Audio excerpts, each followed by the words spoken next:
Alright, what's going on today? I guess the first thing I was reading, which was really interesting, social media censorship outrage or something like that. This one here says, Senate to subpoena Twitter CEO over blocking of disputed Biden articles. So from what I gathered just from briefly reading some of the articles, in the US there's an election happening, and as a result, people usually want to talk about bad stuff about the other person so they look better, I guess. And there was this article about one of the candidates, or more specifically, it's about his son having ties to some organization overseas and so forth. I mean, you can read the details and so forth. I don't personally follow politics. But the other side, I guess you could say, started spreading this information on Twitter. And it was posted by a huge media outlet. It says the New York Post. They are a big organization down there, aren't they? So as people were spreading this on Twitter, apparently they all got auto-banned and blocked from doing this. And their justification on Twitter was apparently this was, quote, hacked material or something. That's what they claim anyways. They even completely banned people like the US press secretary. Wow, that's not a good idea, is it? So because of this, you can imagine a lot of people are saying censorship. This needs regulations. Social media companies shouldn't be able to do this. And even the founder basically posted on his own Twitter saying, straight up blocking of URLs was wrong and we updated our policy and enforcement to fix. So aside from the subpoena, even the person from the FCC says, I intend to move forward with the FCC rulemaking to clarify the meaning of Section 230. That was actually really interesting because I always understood it down in the US with the laws with things like, say here, YouTube, Twitter, Facebook. What it comes down to is they're a private business, so they can do what they feel like. If they don't want to show whoever's material, they have a right to block them out. It's their right as a business. However, as I read this, apparently the reason why they have immunity is because they classify themselves as a platform. In that sense, they're free from liability in terms of whatever people publish. Whereas in doing this, screening out content, blocking URLs, they are saying they are a publisher of content.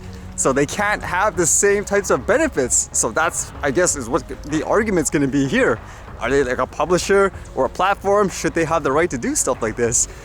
So regardless of the topic or industry, this will be really fascinating. As many people always say they've been suppressed, there's no real way of proving it. They say they don't, for example, restrict content in that way. They're unbiased, whereas this would show otherwise.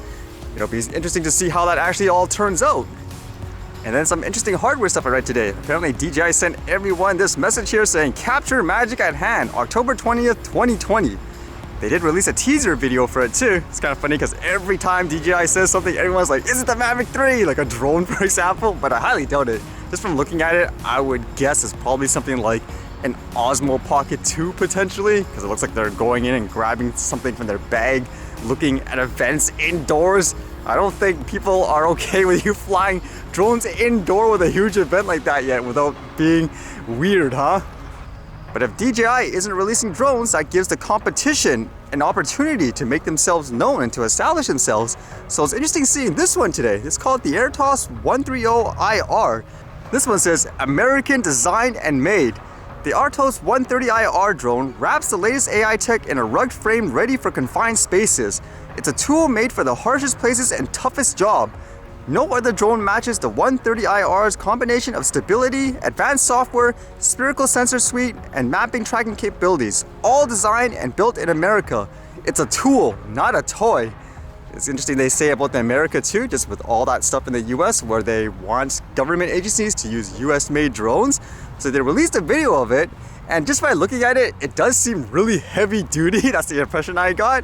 It's meant more for work, obviously. And from all the descriptions, it says you can fly it indoor without GPS. A lot of the equipment sounds really high-end too. It says, for example, it has a FLIR Boston IR imager, a Sony RX02 imager. That's like a camera even you can just buy. So a lot of, I guess, high-quality stuff, I guess you could say. Would you actually seriously consider a drone like this if you're in the market for a new one, for work purposes, for example, and DJI isn't releasing a new one themselves?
Alright, see you guys later.